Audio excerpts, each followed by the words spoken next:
Shukrana Guruji for this beautiful, blissful divine satsang and giving us the opportunity for reading the Shiv Puran and listening to it. Last week we read chapter 8 of Rudra Samhita, section 5. In this we read that all the gods, including Brahma and Vishnu, propitiated Lord Shiva with the mantra Om Namah Shivaya, Shubham Shubham Kuru Kuru Shivaya Nama Om, with the purpose of delighting Lord Shiva. Lord Shiva, who was happy with this japa, allowed them a boon, and all the gods unanimously requested Lord Shiva to destroy the 3 cities of the asuras or the demons. So Lord Shiva agreed to it, and he also told Vishnu to make all the necessary arrangements for a divine chariot, divine charioteer, and a bow and arrow that could accord victory. Now, listening to this, Vishnu directed Vishwakarman to build a divine chariot, and Sanat Kumara gave a detailed description of this divine chariot to Vyasa. Now, in this chariot, everything in the world found a place. This divine chariot, the wheels of this chariot was one wheel, the right wheel was made by sun with 12 spokes. The left wheel was made by moon with 16 spokes. The rims of these wheels were the 6 seasons, and the velocity was the years. And the mantras became the tinkling bells of this chariot. Then Lord Brahma became the charioteer, and Pranav became the long whip of Brahma. Also, Lord of Mountains became the bow, and Lord of Serpents became the bowstring. Lord Goddess Saraswati became the bells of the bow. Then the 4 Vedas became the horses of this chariot. All the sages, including Vyasa, became the drivers. All the planets became the embellishments of these horses. All the rivers, including Ganga, decorated various parts of the chariot and brightened it up. It was bright golden and magnificent in color, and it was built by devoted effort of Vishwakarman. Then again, Lord Vishnu became the arrow, and Agni became the spearhead. So in all, it was such a divine chariot, and all the things of the world found a place in this chariot. And after that, we move to the next chapter, which is chapter 9. Today we'll be reading chapter 9, which is Shiva's campaign, and chapter 10, which is the burning of the Tripuras. Today Manish uncle will be reading in English, and Rachna auntie will be reading in Hindi. Jai Guruji, Shukrana Guruji.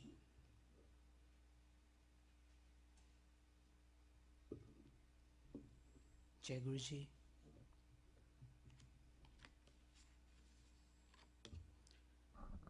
Chapter 9, Shiva's campaign. Sanat Kumara said, Brahma handed over that divine chariot of various wonderful features to Shiva after yoking the Vedas as the horses. After dedicating the same to Shiva, he requested Shiva, the Lord of the gods, approved by Vishnu and other gods, to mount the chariot. The great Lord Shiva, identifying himself with all the gods, got into the chariot that had various scaffolding attached to it. He was then eulogized by the gods, Gandharvas, serpents, sages, Vishnu, Brahma, and the guardians of the quarters. Shiva, the granter of boons, surrounded by the groups of damsels, experts in music, shone well. Glancing at the charioteer, when he mounted the chariot concocted with everything in the world, the horses constituted by the Vedas fell headlong to the ground. The earth quaked, the mountains became tremulous. Sesha, unable to bear his weight, became distressed and soon began to tremble. Lord Vishnu assumed the form of lordly bull and went under the chariot. He lifted it up and steadied it for the short while. But in another instance, unable to bear the weighty splendor of Lord Shiva seated in the chariot, the lordly bull had to kneel down and crawl on the ground. But the Lord touched the bridle and steadied the horses. Then Brahma, seated in the excellent chariot, drove the excellent chariot with the velocity of mind and wind, at the bidding of the Lord towards the three cities of the valiant Asuras. The cities were then in the sky. Lord Shiva was seated inside. Then Lord Shiva looked at the gods and said, "Give me the lordship of the animals. Then I shall kill the Asuras. O excellent gods, the excellent Asuras can be killed only after assigning separate animalhood to the gods and others, not otherwise." Sanat Kumara said, on hearing these words of intelligent Lord of the gods, they became dispirited, growing suspicious of animalhood. On knowing what was passing through their minds, Shiva, the Lord of the gods, the consort of Parvati, sympathized with the gods and laughingly said, Shiva said, "O excellent gods, you will not fall even in your animalhood. Let it be heard and let the process of releasing from animalhood be practiced. He who performs the divine rite of Pashupata will be released from animalhood. I promise this is you. Be attentive. O excellent lords, there is no doubt about it that those who perform my Pashupata rite will become liberated. He who renders service perpetually or for 12 years becomes relieved of animalhood. Hence, O excellent gods, perform this divine rite. You will be released from animalhood. There is no doubt about this." Santa Kumara said, on hearing these words of Lord Shiva, the great soul, Vishnu, Brahma and other gods said, "So be it."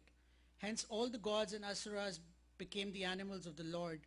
Shiva became the Lord of animals.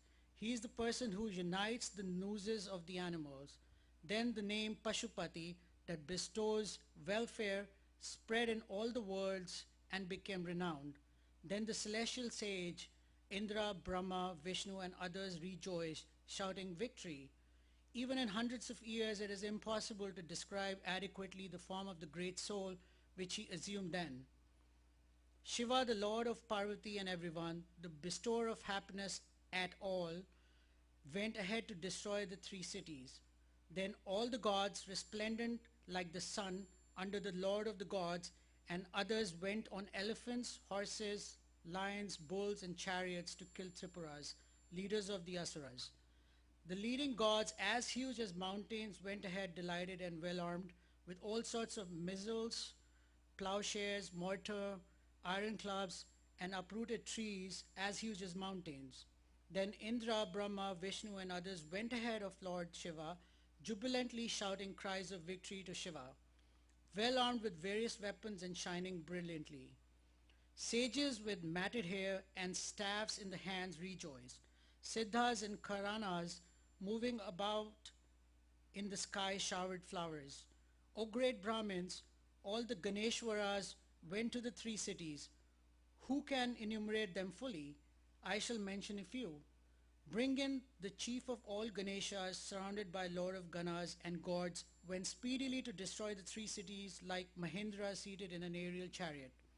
There were the important ones who were there: Kesha, Vigatavasa, Mahakesha, Mahajvara, Soma Valiv Varna, Somapa Sanaka, Somadhark, Surya Varkas, Surya Prasannaka, Suryaska, Surinaman, Sura, Sundara, Praskanda, Kundara, Kanda, Kampana, Atikampana, Indra, Indrajava, Yantra, Himakara, Sataska, Pankaska, Saharaska, Mahadara, Satijaru, Satasya, Ranka, Karpuruputana, Diviksha, Trikha, Aham Karaska, Ajavaktara, Astravaktara, Hayakaraka, and Ardhvaktara. These and other innumerable lords of Ganas who cannot be characterized and classified surrounded Shiva and went ahead. They were capable of burning the entire world, including the mobile and immobile beings, within a trice by their very thought. Surrounding Shiva, the great Lord, they were ahead. Shiva is capable of burning the entire world, of which avail are the Ganas, god chariots and arrows to Shiva in order to burn the three cities. O Vasya, that trident-bearing lord of wonderful powers of causing enjoyment and protection, himself went there with his own gunners and the god to burn the three cities of the enemies of God. What the reason was, I shall tell you, O excellent sage. It was to make his glory known to all the worlds, the glory that dispels all sins and dirt. Another reason was to convince the wicked, since there is none to excel him among the gods. Chapter 10, the burning of the Tripuras. Sanat Kumara said, then Shiva, the great lord, seated in the chariot and equipped with everything, got ready to burn the three cities completely, the cities of the enemies of the god. The Lord stood in the wonderful posture of Pratyalidha for 100,000 years. The bow was well strung and kept near the head. The arrow was fixed. The fingers clenched at the bow firmly. The eyes were fixed. Ganesha was stationed on the thumb. During this time, the three cities did not come within the target path of the trident-bearing Lord. Then from the firmament, the odd-eyed Shiva, who was standing there holding the bow and arrow, heard an auspicious voice. O Lord of the Masters of the universe, you will not kill the Tripuras as long as Lord Ganesha is not adored. On hearing these words, Shiva, the destroyer of Andhaka, called Bhadrakali and worshipped the elephant-faced god Ganesha. When Ganesha was worshipped, when he standing ahead was pleased, Lord Shiva saw the three cities of the powerful Asuras, son of Taraka, joined together. It is said that when the great Lord Shiva, the Lord of the gods, the supreme Brahman, worshipped by all is there, it is not proper to say that he achieved success by another god's grace. He is independent, the great Brahman, both possessed and devoid of attributes. He is invincible, the supreme soul, and unsullied. He is the soul of five divinities. He is worshipped by five deities.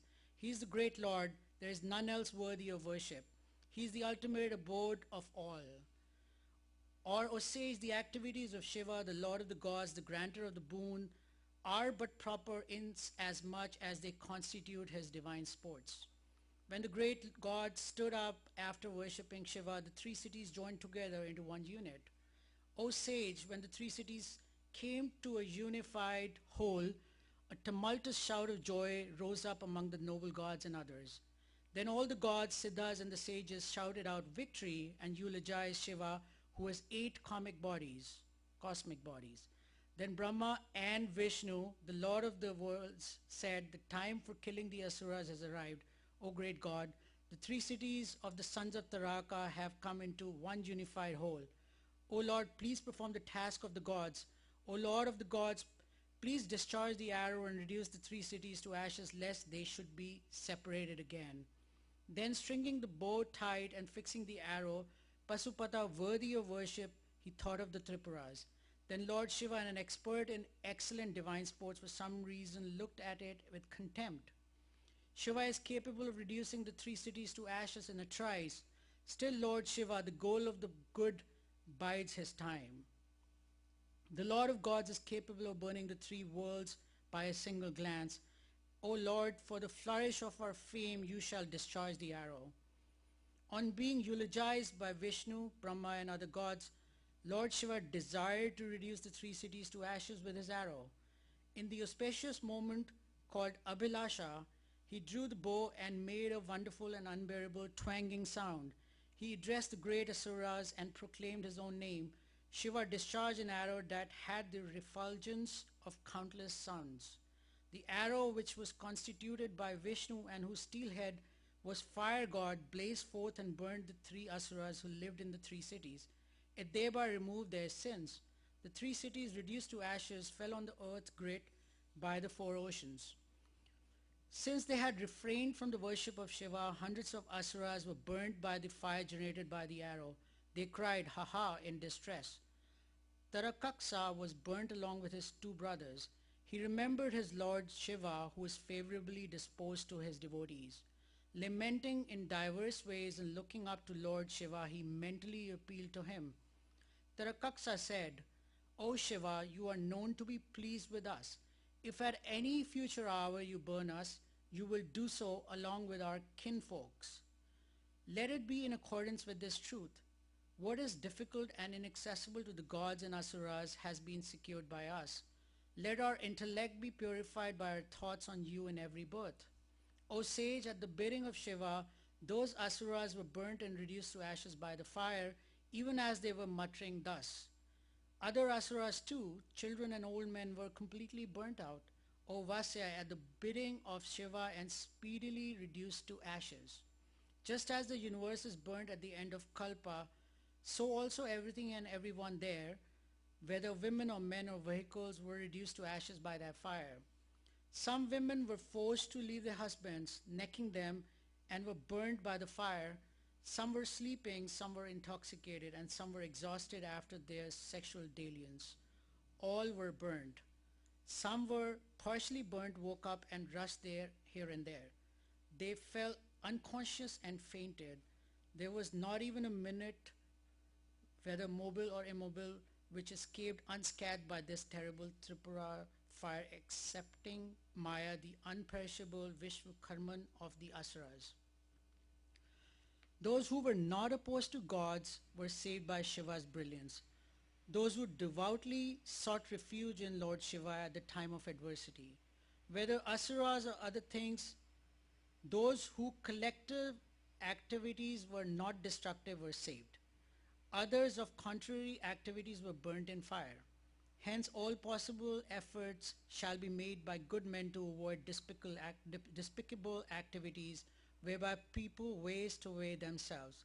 Let there be no predicament to any as it happened in regard to the residents of the three cities. This is an opinion of all. By chance, if it happens, let it. Those who worshipped Shiva along with their families attained Ganpati's region, thanks to the worship of Shiva. That concludes chapter 10. Jai Guruji, thank you for the seva. Now I'd like to request Rachna Aunty to read in Hindi. Jai Guruji.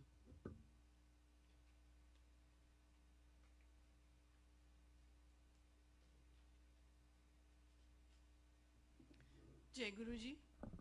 Shukrana Guruji for this beautiful seva.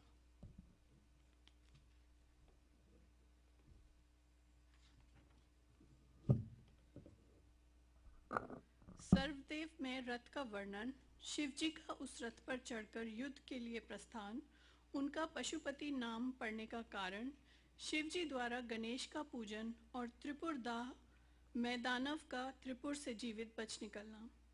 व्यास जी ने कहा, शैव प्रवर सनत कुमार जी, आपकी बुद्धि बड़ी उत्तम है, आप सर्वज्ञ हैं। तात, आपने परमेश्वर शिव की जो कथा सुनाई है वह अत्यंत अद्भुत है। अब बुद्धिमान विश्वकर्मा ने शिवजी के लिए जिस देव में एवं परमोत्कृष्ट दिव्य रथ का निर्माण किया था, उसका वर्णन कीजिए। सूत जी कहते हैं, मुने, व्यास जी की यह बात सुनकर मुनीश्वर सनत कुमार शिवजी के चरण कमलों का स्मरण करके बोले। सनत कुमार जी ने कहा, महाबुद्धिमान मुनीश्वर व्यास जी, मैं शिवजी के पाद पद्यों का स्मरण करके अपनी बुद्धि के अनुसार रथ की निर्माण कथा का वर्णन करता हूँ, सुनो। तदनंतर विश्वकर्मा ने रुद्रदेव के लिए बड़े यत्न से आदर पूर्वक सर्वलोक में दिव्य रथ की रचना की। वह सर्वसम्मत तथा सर्वभूतमय रथ सुवर्ण का बना हुआ था। उसके दाहिने चक्र में सूर्य और वाम चक्र में चंद्रमा विराजमान थे। दाहिने चक्र में 12 अरे लगे हुए थे, जिनमें 12 सूर्य प्रतिष्ठित थे, और बायां पहिया 16 अरों से युक्त था, जिनमें चंद्रमा की 16 कलाएं विराजमान थी। उत्तम व्रत का पालन करने वाले विपेंद्र, अश्विनी आदि सभी 27 नक्षत्र भी उस वाम चक्र की शोभा बढ़ा रहे थे।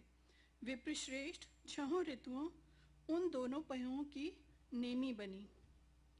अंतरिक्ष रथ का अग्रभाग हुआ और मंदराचल ने रथ की बैठक का स्थान ग्रहण किया। उदयाचल और अस्ताचल ये दोनों इस रथ के कुबर हुए। महामेरु अधिष्ठान हुआ और शाखा पर्वत उसके आश्रय स्थान हुए। संवत्सर उस रथ का वेग, उत्तरायण और दक्षिणायन दोनों लोधारक, मुहूर्त, बंधुर, रस्सा, कलाएं उसकी कीले हुई। काष्ठाएं उसका घोड़ा, नासिका रूप अग्रभाग, क्षण अक्षदंड, निमेष अनुकर्ष नीचे का काष्ठ और लव ईशादंड हुए। द्युलोक इस रथ का वरूर्ध ऊपरी पर्दा तथा स्वर्ग और मोक्ष ध्वजाएं हुई। अब्रह्मु एरावत की पत्नी और कामधेनु जुए के अंतिम छोर पर स्थित हुए। अव्यक्त प्रकृति, उसका ईशादंड, बुद्धि नडवल, अहंकार कोना और पंच महाभूत उसका बल थे। मुनिश्रेष्ठ, इंद्रियां उन चारों ओर से विभूषित कर रही थी और श्रद्धा उस रथ की चाल थी। उस समय वेदों के छहों अंग ही उसके भूषण और पुराण, न्याय, मीमांसा तथा धर्मशास्त्र उद्भूषण हुए। संपूर्ण शुभ लक्षणों से युक्त, बल संपन्न श्रेष्ठ मंत्र घंटा के स्थानापन्न हुए और वर्ण तथा आश्रम उसके पाद बने। सहस्त्र फणों से सुशोभित शेष नाग बंध न रज्जु हुए और दिशाएं तथा उपदिशाएं उसके पाद बनी। पुष्कर आदि तीर्थों ने रत्न जटित स्वर्ण में पताकाओं का स्थान ग्रहण किया और चारों ओर समुद्र उस रथ के आच्छादन वस्त्र बने। गंगा आदि सभी श्रेष्ठ सरिताओं ने सुंदरी स्त्रियों का रूप धारण किया और समस्त आभूषणों से विभूषित हो हाथ में चंवर ले यत्र तत्र स्थित होकर वे रथ की शोभा बढ़ाने लगी। आवा आदि सातों वायुओं ने स्वर्ण में उत्तम सोपान का काम संभाला। लोकालोक पर्वत उसके चारों ओर का उपसोपन और मानस आदि सरोवर उसके सुंदर बाहरी विष्णु स्थान हुए। सारे वर्षाचल उसके चारों ओर के पाश बने और नीचे के लोकों के निवासी उस रथ का तलभाग हुए। देवादिदेव भगवान ब्रह्मा लगाम पकड़ने वाले सारथी हुए और ब्रह्मदेवत उठाकर उनका ब्रह्मदेव का चाबुक हुआ। अकार ने विशाल छत्र का रूप धारण किया। मंदराचल पार्श्व भाग का दंड हुआ। शैलराज हिमालय धनुष और स्वयं नागराज शेष उसकी प्रत्यंचा बने। त्रिपुरीपणि सरस्वती देवी और धनुष की घंटा हुई और महातेजस्वी विष्णु बाण तथा अग्नि उस बाण के नोक बने। मुने, चारों वेद उस रथ में जुतने वाले 4 घोड़े कहे गए हैं। इसके बाद शेष बची हुई ज्योतियां उन अश्वों की आभूषण हुई। विष से उत्पन्न हुई वस्तुओं को सेना का रूप धारण किया।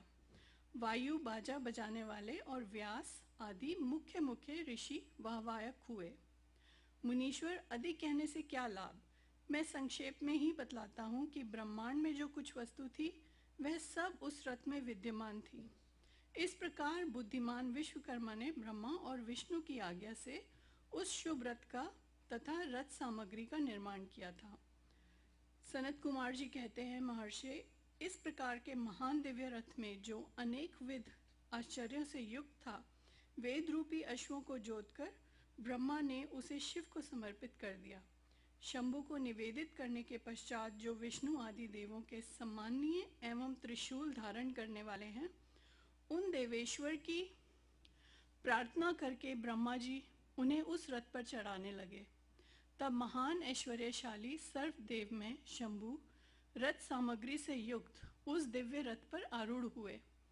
उस समय ऋषि, देवता, गंधर्व, नाग, लोकपाल और ब्रह्म विष्णु भी उनकी स्तुति कर रहे थे। गान विद्या विशारद अप्सराओं के गण उन्हें घेरे हुए थे। सारथी के स्थान पर ब्रह्मा को देखकर उन वरदायक शंभु की विशेष शोभा हुई। लोक की सारी वस्तुओं से कल्पित उस रथ पर शिव जी चढ़ ही रहे थे कि वेद संभूत वे घोड़े सर के बाल भूमि पर गिर पड़े। पृथ्वी में भूकंप आ गया, सारे पर्वत डगमगाने लगे।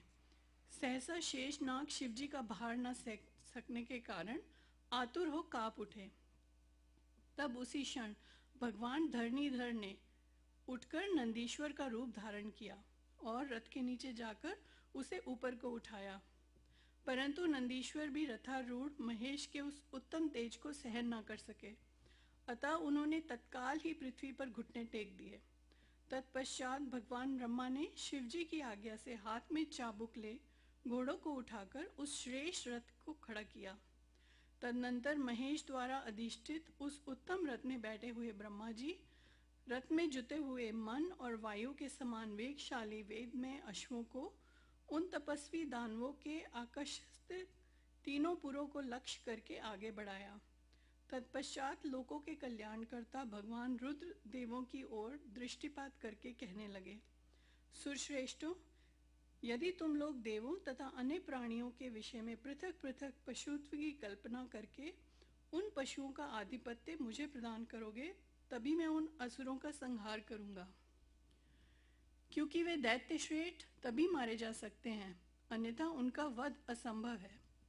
सनत कुमार जी कहते हैं, मुने, अगाध बुद्धि संपन्न देवाधिदेव भगवान शंकर की यह बात सुनकर सभी देवता पशुत्व के प्रति सशंकित हो उठे, जिससे उनका मन खिन्न हो गया।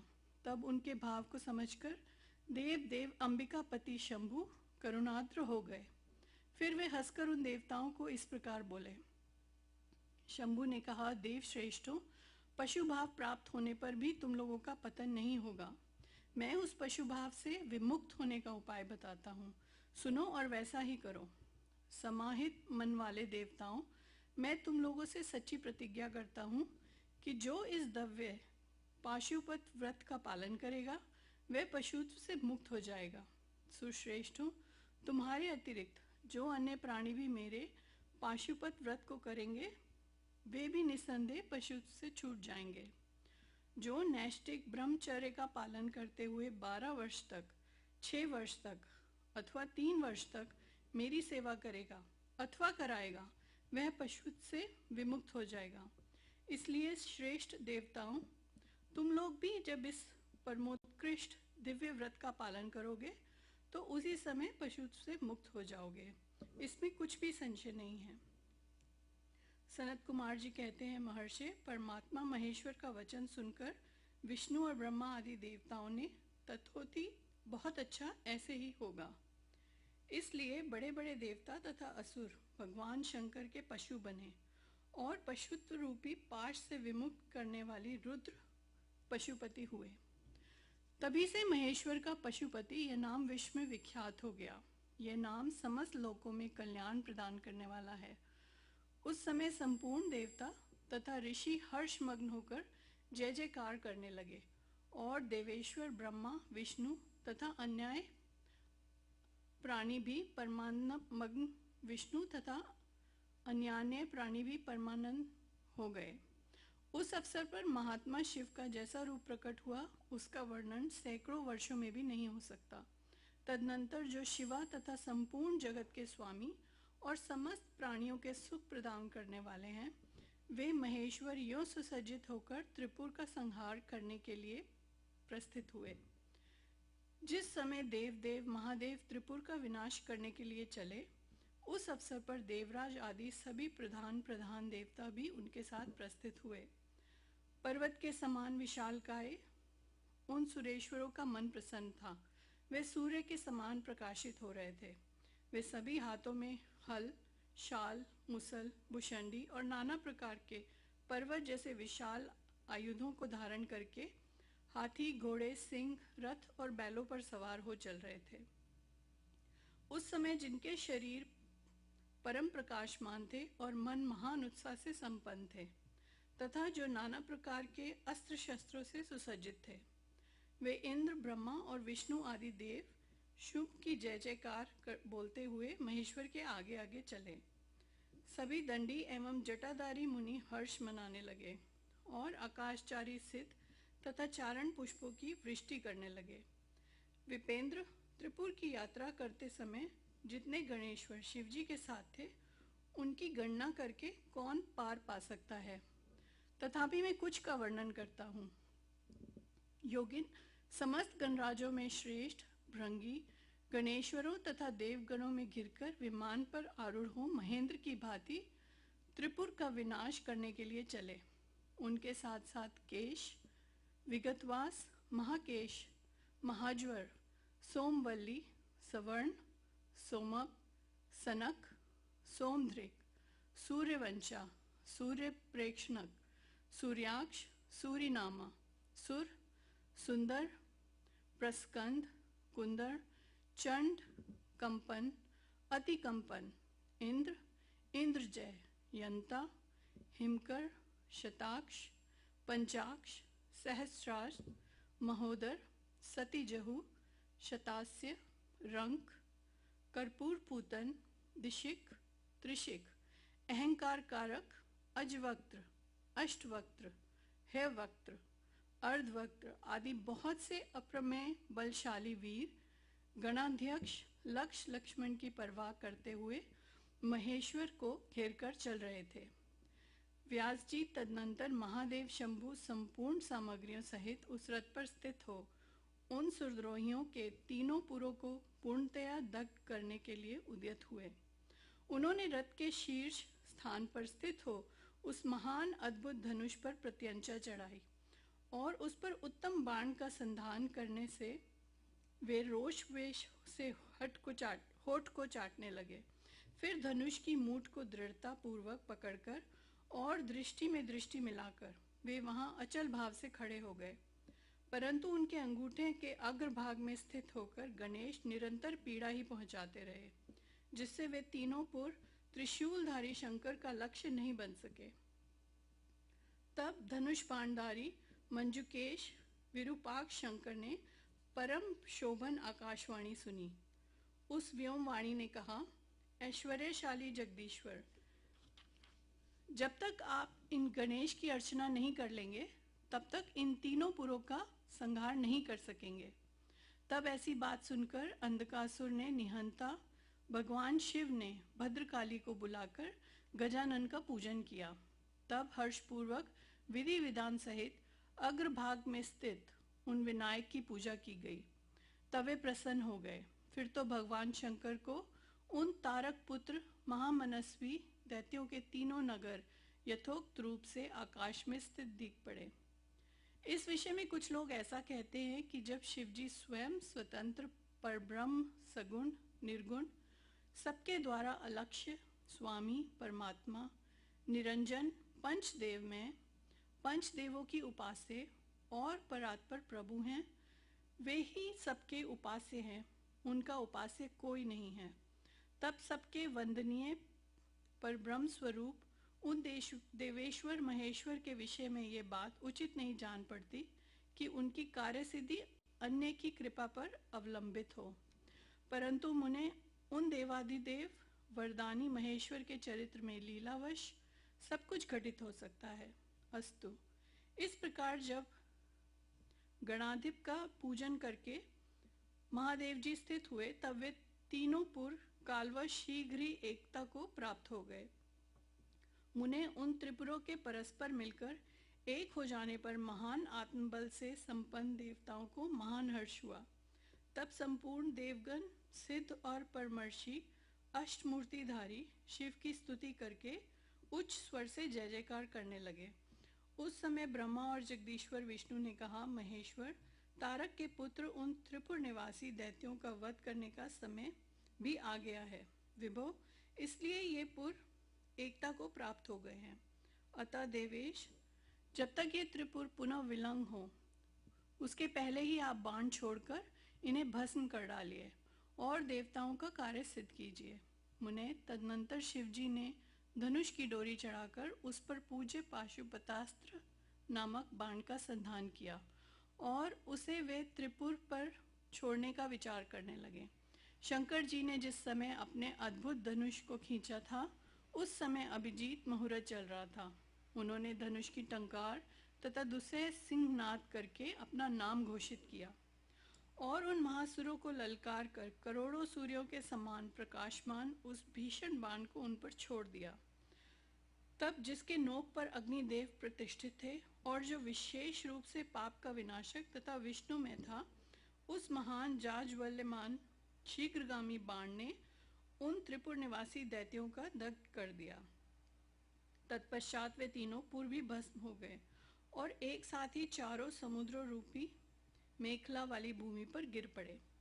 उस समय शिवजी की पूजा का अतिक्रमण कर देने के कारण सैकड़ों दैत्य उस बाण स्थित अग्नि से जलकर हाहाकार मचा रहे थे। जब भाइयों सहित तारकाक्ष जलने लगा तब उसने अपने स्वामी भक्त वत्सल भगवान शंकर का स्मरण किया और मनी मन महादेव को देखकर परम भक्ति पूर्वक नाना प्रकार से विलाप करता हुआ वह उनसे कहने लगा। तारकाक्ष बोला, भव, आप हम पर प्रसन्न हैं, ये हमें ज्ञात हो गया है। इस सत्य के प्रभाव से आप फिर कब भाइयों सहित हमको दग्ध करेंगे? भगवान, जो देवता और असुरों के लिए अप्राय है वह अपने हाथ से मरण रूप दुर्लभ लाभ हमें प्राप्त हो गया है। अब जिस जिस योनि में हम जन्म धारण करें, वहाँ हमारी बुद्धि आपकी भक्ति से भावित रहे।